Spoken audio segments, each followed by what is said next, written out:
സ്വർണ്ണവില വാണം പോലെ ഇങ്ങനെ മേലോട്ട് കുതിച്ചുകൊണ്ടിരിക്കുമ്പോൾ മുക്കുപണ്ടത്തിൻ്റെ വില പോലും ഇല്ലാതെ കേരളത്തിലെ പ്രതിപക്ഷം താഴോട്ടിങ്ങനെ കിനിഞ്ഞിറങ്ങുകയാണ്. അതിലുള്ള വേവലാതിയാണ് സാർ ഇപ്പോൾ ഈ നടുത്തളത്തിൽ കാണാൻ കഴിയുന്നത്. സാർ, GST നിരക്ക് പരിഷ്കരിച്ചെങ്കിലും കൂടുതൽ കാലം ഇതിൻ്റെ ആനുകൂല്യം ജനങ്ങൾക്ക് ലഭിച്ചിട്ടില്ല എന്നൊരു യാഥാർത്ഥ്യമാണ്.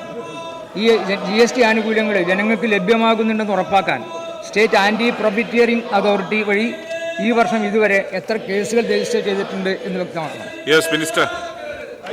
സർ, ബഹുമാനപ്പെട്ട അംഗം ചോദിച്ചത് വളരെ പ്രധാനപ്പെട്ട കാര്യമാണ്. ഈ GST നിരക്കിനകത്ത് വരുത്തിയ മാറ്റം സാധാരണ ജനങ്ങൾക്ക് ഗുണം കിട്ടുന്നില്ല. സാർ, ഈ നിയമം നടപ്പിലാക്കുന്ന സമയത്ത് 14% സാർ നമ്മുടെ ഈ RNR റവന്യൂ ന്യൂട്രൽ റേറ്റ് 14% ശരാശരി ടാക്സ് ഉണ്ടാകും. അതിനുശേഷം അത് 11.5% കുറച്ചു സാർ. സംസ്ഥാനങ്ങളുടെ വരുമാനം കുറഞ്ഞു, സെൻട്രലിൻ്റെ വരുമാനം കുറഞ്ഞു. സാർ, ഈ കഴിഞ്ഞത് അമേരിക്കയുടെ നിർദ്ദേശം അനുസരിച്ച്, ട്രംപിൻ്റെ നിർദ്ദേശങ്ങൾ അനുസരിച്ച് GST റേറ്റ് കുറയ്ക്കാൻ വേണ്ടി തയ്യാറായി. ഇന്റേണൽ താരിഫും എക്സ്പോർട്ട് ഇമ്പോർട്ട് താരിഫും കുറച്ചു സാർ. അപ്പോൾ അങ്ങനെ ഈ രണ്ട് കാര്യങ്ങൾ കുറച്ചു. കേരളത്തിലെ പശു കൃഷിക്കാർക്ക് മാത്രം 10 ലക്ഷം കൃഷിക്കാർക്ക് പശുവിൻ്റെ പാലിന് ഇപ്പോൾ 60 രൂപ വിലയുള്ളത് 30 രൂപയായി കുറയും സാർ. കാരണം സാർ, ഇതൊന്നും അവർക്ക് പ്രശ്നമല്ല സാർ. അവർ പശു കൃഷിക്കാരുടെ, റബ്ബർ കൃഷിക്കാരുടെ, നെൽകൃഷിക്കാരുടെ ഒന്നും ആളുകളല്ല. അതുകൊണ്ട് അവർക്ക് ഇതൊന്നും പ്രശ്നമല്ല സാർ.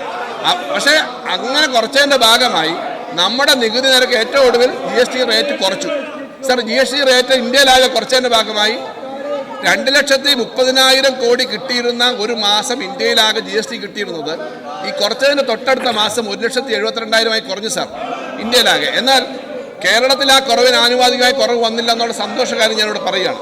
എന്നാൽ അദ്ദേഹം ചോദിച്ച പോലെ ആൻറ്റി പ്രോഫിറ്റിയറിംഗ് എന്ന് പറയുന്നൊരു സംവിധാനം കേന്ദ്ര ഗവൺമെൻറ് നിർത്തിക്കളഞ്ഞു. ആൻറ്റി പ്രോഫിറ്റിയറിംഗ് കമ്മിറ്റി വേണമെന്ന് കേരളം ആവശ്യപ്പെട്ടു. കാരണം ഈ ടാക്സ് കുറഞ്ഞതിൻ്റെ ഗുണം സാധാരണക്കാർക്ക് കിട്ടുന്നതേ ഇല്ല. ഇടയ്ക്കുള്ള കമ്പനികൾ, പിന്നെ വലിയ കോർപ്പറേറ്റ് കമ്പനികൾ അതിൻ്റെ ലാഭം എടുക്കുകയാണ് സാർ. പക്ഷേ ആൻറ്റി പ്രോഫിറ്റിയറിംഗ് കമ്മിറ്റി നിർത്തിക്കളഞ്ഞു.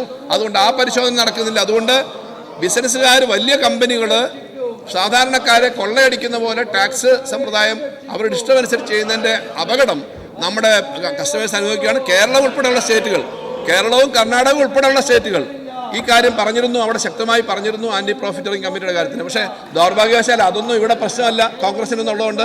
ഞാൻ കോൺഗ്രസിൻ്റെ ഒരു സ്റ്റേറ്റ് ഗവൺമെൻറ് ചെയ്ത കാര്യം നല്ല കാര്യമാണ് പറഞ്ഞത്. അതൊന്നും ഇവിടെ നിങ്ങൾക്ക് പ്രശ്നമല്ലാത്തതുകൊണ്ട് നിങ്ങളിതൊക്കെ ഇങ്ങനെ പറഞ്ഞുകൊണ്ടിരിക്കും സാർ. ഇതാണ് സാർ സ്ഥിതി. Second question. സാർ, കേന്ദ്ര സർക്കാർ നൽകി വന്നിരുന്ന GST നഷ്ടപരിഹാര കാലാവധി അവസാനിച്ച സാഹചര്യത്തിൽ സംസ്ഥാനത്തിന് നികുതി വരുമാനത്തിൽ എത്ര ശതമാനം കുറവ് വന്നിട്ടുണ്ട്? ഇത് പരിഹരിക്കാൻ എന്തെല്ലാം നടപടികളാണ് സർക്കാർ എടുത്തിരുന്നത് വ്യക്തമാക്കാം.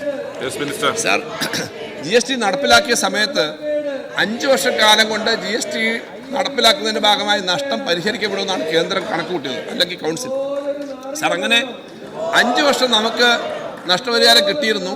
ശരാശരി ഏറ്റവും അവസാനത്തെ വർഷം കിട്ടിയത് 12,000 കോടിയാണ് സാർ ഒരു വർഷം. പക്ഷേ 2022 ഈ GST നഷ്ടപരിഹാര സമ്പ്രദായം നിർത്തി. അതിനുശേഷം നമുക്ക് ശരാശരി 12,000 മുതൽ 15,000 കോടി വരെ ഒരു വർഷം നഷ്ടം വന്നുകൊണ്ടിരിക്കും. സാർ, ഇപ്പോൾ വീണ്ടും ഈ GST റേറ്റ് കുറച്ചതിൻ്റെ ഭാഗമായി 8,000 കോടിയും കൂടി ഒരു വർഷം അധികം വരും സാർ. അപ്പോൾ ചുരുക്കത്തിൽ GST വരുന്നതിന് മുമ്പ് ഒരു വർഷം കിട്ടിയിരുന്ന, അല്ലെങ്കിൽ ഇപ്പോൾ വരാവുന്ന ഗ്രോത്തിൽ നിന്നും 20,000 കോടി ഒരു വർഷം കേരളത്തിന് മാത്രം നഷ്ടം വരികയാണ് സാർ. ആ നഷ്ടം വരുന്നത് നമ്മൾ കടന്ന് പിടിച്ചു നിൽക്കുന്നത്, നമുക്ക് റേറ്റൊന്നും കൂട്ടാൻ പറ്റില്ല സാർ. നമ്മളൊരു ചാർജും കൂട്ടാൻ പറ്റില്ല. റേറ്റ് നമ്മളല്ല ഫിക്സ് ചെയ്യുന്നത്, GST കൗൺസിലാണ് സാർ. നമ്മുടെ കളക്ഷൻ ഇൻക്രീസ് ചെയ്യുകയും ടാക്സ് നോൺ ടാക്സ് വരുമാനം വർദ്ധിപ്പിക്കുകയും ചെയ്തു. അതിൻ്റെ ഭാഗമായി നമ്മുടെ 47,000 കോടിയായിരുന്നു നമ്മുടെ ടാക്സ് വരുമാനം 2021. അത് 47,000 എന്നുള്ളത് ഒരു 80,000 കോടിയിലേക്ക് ഈ വർഷം എത്തും. നോൺ ടാക്സും ടാക്സും കൂടി 54,000 കോടിയായത് 1,10,000 കോടിയിലേക്ക് എത്തുമെന്ന നിലയിലേക്ക് സാർ ആ ഇൻക്രീസ് വന്നിട്ടുണ്ട്.